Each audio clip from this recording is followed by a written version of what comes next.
Bernadette Malgorn, ce que n'a pas dit d'ailleurs Paul-Marie Couteau, c'est la fracture sociale aussi. Il a incarné ça.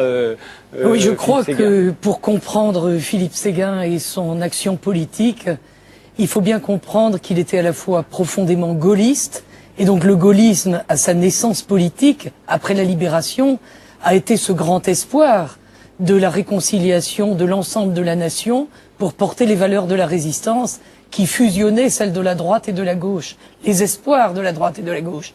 Et puis la guerre froide est venue là-dessus, et ça s'est clivé en fonction du communisme, le bloc soviétique et le reste, libéraux du côté de l'Amérique.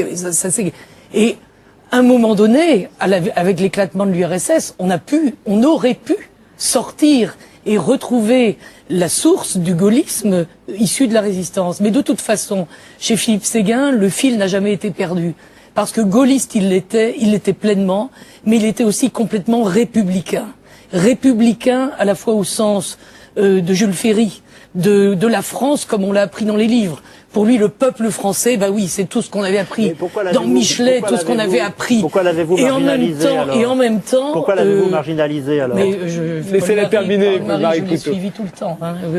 Il a été marginalisé ces dernières années, alors c'est pas la peine maintenant de dire qu'il a inspiré tout le monde alors qu'on l'a mis de côté depuis des années. Pour lui, le peuple français, c'était ce peuple à la Michelet, c'était ce peuple appris dans nos livres d'histoire, mais c'était aussi, et je l'ai vécu à ses côtés, dans son action locale, c'était ces ouvrières du textile vosgien, c'était ces ouvriers de la sidérurgie qui étaient balayés par les restructurations industrielles et auprès de qui on est allé par des petits matins d'hiver, eh bien voir avec eux à la fois pourquoi ça se passait comme ça, qu'est-ce qui se passait dans tout le vaste monde, comment on pouvait agir, et s'il a lutté contre une certaine Europe, et notamment contre Maastricht à cette époque-là. Et pour la souveraineté nationale que vous fichez par terre. Oui. Et s'il s'est battu pour ça, c'était contre une Europe qui n'aurait été qu'un marché, contre une Europe qui n'aurait été qu'une technocratie. Qu'elle est.